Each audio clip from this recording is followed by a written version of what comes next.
चलिए, जय हिंद दोस्तों, मेरा नाम तुषार है। सीजीपीएससी वाला के यूट्यूब चैनल पे आप सभी का स्वागत है। सीजीपीएससी की तैयारी कर रहे हैं, मोस्ट इंपोर्टेंट क्वेश्चन का हमारा एक और सेशन रहने वाला है। इसका क्विज ऐप में ऑलरेडी मैंने पहले से अवेलेबल कर दिया है। आप जाइए यूट्यूब लेक्चर पीडीएफ सेक्शन में, सबसे ऊपर आपको मिलेगा मई से दिसंबर वाला लास्ट ईयर जो हम लोगों ने पढ़ाया है, जो आपके सीजीपीएससी में काम आएगा मई से दिसंबर। जैसे लास्ट ईयर बोल रहे थे, यही सेशन चल रहा है आपका, क्योंकि फरवरी में एग्जाम होता है। तो यहाँ पे क्विज अवेलेबल है, मई से दिसंबर वाला आप ले लेंगे। इसके अलावा 2025 में जो भी लेटेस्ट क्विज हमारी आ रही है, जो भी 2025 में जितना भी आएगा वो 2025 में मिलेगा। 101 रुपए में आपको 2025 वाला कोर्स मिल रहा है, लाइफ टाइम वैलिडिटी के साथ। डेली क्विज है, पीडीएफ है, ग्रुप चैट वगैरह अवेलेबल है, वहां पे आप लोग आपस में डिस्कशन कर सकते हैं। चलिए क्वेश्चन की तरफ बढ़ेंगे। पहला क्वेश्चन पॉलिटी से है। क्वेश्चन है, प्रश्नकाल को शून्यकाल और शून्यकाल को प्रश्नकाल में बदलने की शक्ति किसके पास है? ओके, किसके पास ये शक्ति होती है कि वो प्रश्नकाल को शून्यकाल और शून्यकाल को प्रश्नकाल में बदल सकता है? राष्ट्रपति, लोकसभा अध्यक्ष, प्रधानमंत्री या संसदीय सचिव?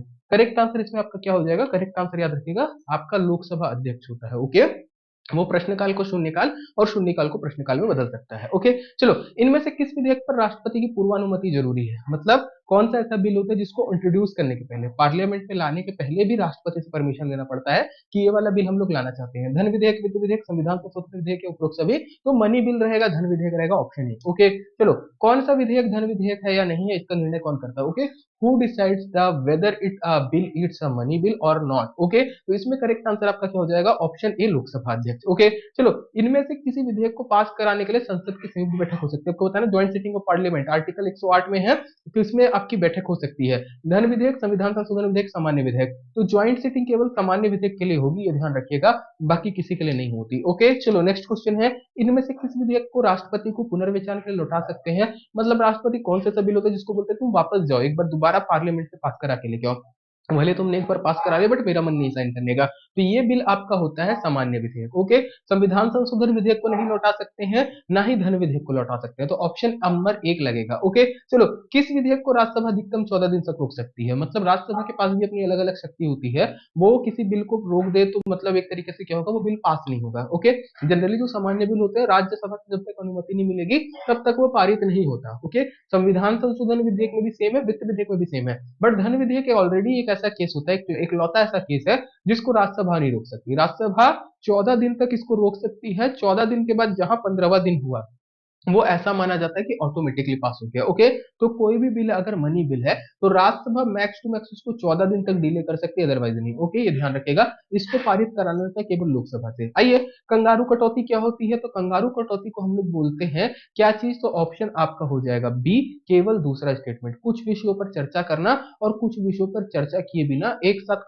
चर्चा के लिए रख देना। ओके, अगर बिना चर्चा के प्रस्ताव को सीधा वोटिंग पे रख रहे हैं तो इसको बोलते हैं गिलोटिन कटौती। ध्यान रखिएगा, एक बार पूछ दिया गया था गिलोटिन कटौती क्या है, तो गिलोटिन होती है आपकी जिसमें आप बिना चर्चा के लिए प्रस्ताव को सीधा वोटिंग के लिए रखते हैं, इसको बोलते हैं संसद की मर्यादा का गला घोटना। ओके, बाकी अगर कुछ पे आपने चर्चा की, कुछ पर चर्चा की, बिना वोटिंग के लिए रख दिया, तो वो आपका क्या होता है? कंगारू कटौती। जनरली जब भी कोई बिल इंट्रोड्यूस होता है ना, तो उसकी मिनिमम 3 रीडिंग होती है, ये ध्यान रखिएगा। ओके, चलो, नेक्स्ट आते हैं, विशेषाधिकार प्रस्ताव किसके खिलाफ लाया जा सकता है? मंत्री के विरुद्ध अगर वो मिथ्या तथ्य पेश करे तो सामान्य सदस्य द्वारा, सदस्य के विरुद्ध मिथ्या आरोप लगाने पर मंत्री द्वारा। तो विशेषाधिकार प्रस्ताव जो है सदस्यों का होता है। अगर कोई मंत्री है जो गलत जानकारी पेश करता है, अगर किसी सदस्य को ऐसे लगता है मंत्री ने गलत जानकारी दी है, तो उसके खिलाफ वो विशेषाधिकार हनन प्रस्ताव ला सकता है। ओके, चलो, राज्य के नीति निर्देशक सिद्धांतों को कहां से अपनाया गया है? तो आयरलैंड लेके जाना है, आयरिश संविधान पे। फिर आएंगे, भारतीय नागरिकों को मौलिक कर्तव्यों को संविधान में कब शामिल किया गया था? फंडामेंटल ड्यूटी इमरजेंसी के टाइम पे आया है। करेक्ट आंसर आपका हो जाएगा ऑप्शन बी, 1976। ओके, चलिए, भारतीय संविधान में शामिल निर्देशक सिद्धांत किस संविधान से लिए गए हैं? तो आपको जाना रहेगा इसके लिए कहां पे, जो निर्देशक सिद्धांत बोल रहा है ना, नीति निर्देशक तत्व की बात कर रहा है, डीपीएसपी की बात कर रहा है, तो ये इसका करेक्ट आंसर आपका आ जाएगा ऑप्शन बी, आयरलैंड। ओके, चलो, किसके शासनकाल के दौरान संपत्ति के अधिकार को मौलिक अधिकारों की सूची से हटा दिया गया था? ओके, जनरली आप देखोगे तो संपत्ति का अधिकार आर्टिकल 31 में था, आर्टिकल 19 के 1 के अंदर आई थिंक ई या एफ पॉइंट पे था। ओके, तो इसको हटा के सीधा सीधा फेंका गया, बोला गया ये 300 ए, ये विधिक अधिकार हो गया। तो मौलिक अधिकारों की सूची से हटाया गया, तो उस समय सरकार किसकी थी? तो मोरारजी देसाई की थी, ध्यान रखिएगा। चलिए,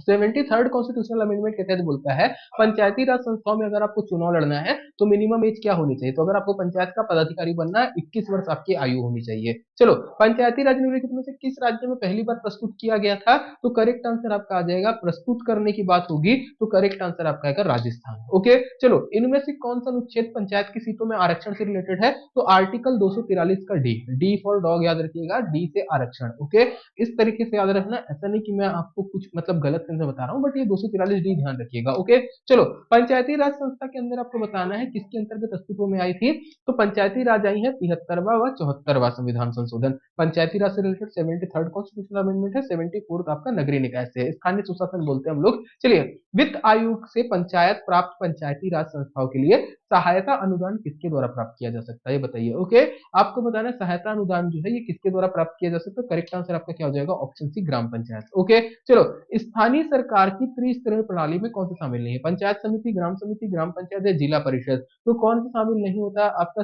लोकल गवर्नमेंट में, तो लोकल गवर्नेंस में आपका ग्राम समिति नाम का शब्द नहीं होता। ओके, चलिए, पंचायती समिति में प्रमुख अधिकारी कौन होता है, तो पंचायती समिति में मुख्य अधिकारी आपको ध्यान रखना रहेगा वो होता है विकास अधिकारी। ओके, चलिए, जिला परिषद को कौन भंग कर सकता है, तो करेक्ट आंसर आ जाएगा, जिला परिषद को भंग करने की शक्ति राज्य सरकार के पास होती है। राज्य वित्त आयोग कैसा होता है, तो राज्य वित्त आयोग की अगर बात करेंगे तो ये एक संवैधानिक निकाय है, ऑप्शन सी होगा। ओके, 243 आई में इसके बारे में बताया गया है।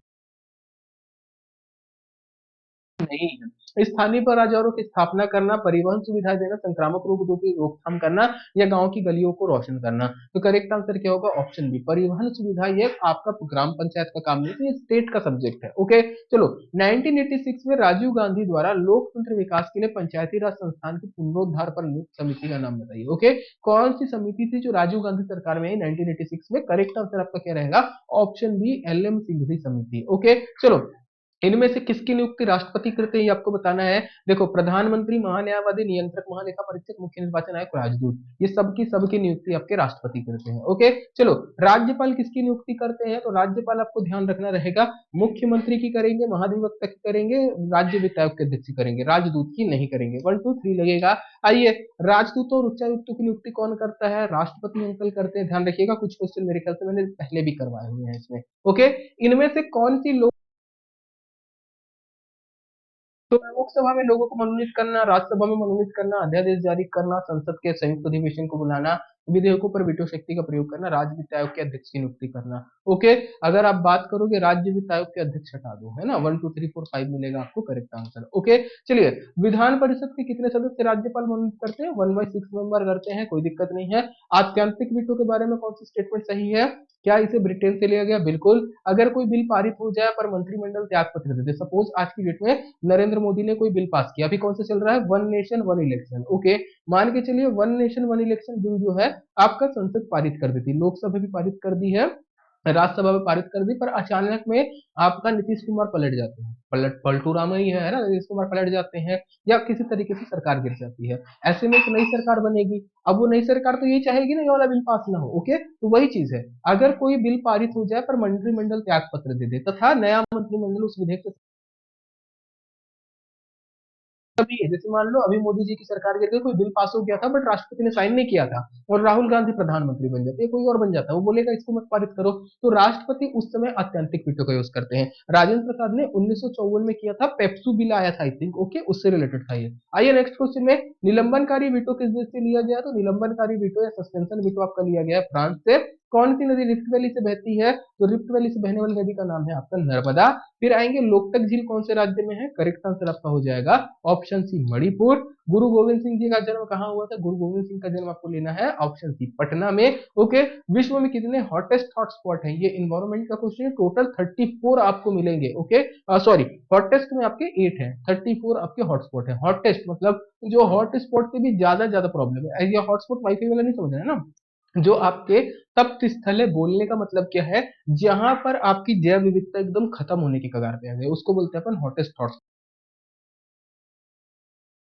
सर, नीचे कोई चीज फेंकी है, मान लो ट्रेन चल रही है और आप ऊपर से कोई चीज नीचे फेंकते हो, ट्रेन अगर ब्रेक लगा देती है तो वस्तु की आपको बताना है वस्तु किधर गिरेगी। अब नॉर्मली समझो आप ट्रेन पे हो, न्यूटन की गति का पहला नियम क्या बोलता है, जो चीज चल रही है वही चलेगा। अब ये वस्तु इधर जाना चाहेगी, ऊपर से नीचे गिरा रहे हैं, ट्रेन रुक गई है, तो ये वस्तु आपका आगे की ओर गिरेगी। ओके, ये ध्यान रखिएगा। ऑप्शन क्या होगा? ऑप्शन बी आगे की ओर। चलो, जल की सतह पर छोटे जीव आसानी से चल पाते हैं, क्यों? क्योंकि पृष्ठ तनाव होता है। ओके, चलो, जहां पर विरोध ना होते हुए भी विरोध का आभास किया जाए, वहां पे कौन सा अलंकार होगा? तो करेक्ट आंसर आपका क्या हो जाएगा? विरोधाभास अलंकार।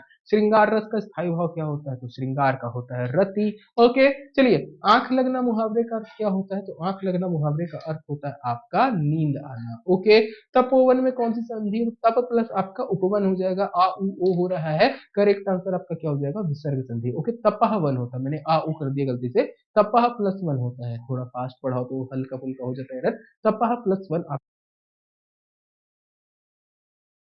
क्विज वगैरह ऑलरेडी आपका अवेलेबल है, इसको एक बार आप पूरा चेक कर लीजिएगा। चलिए, आज की क्लास को कवर अप करते हैं।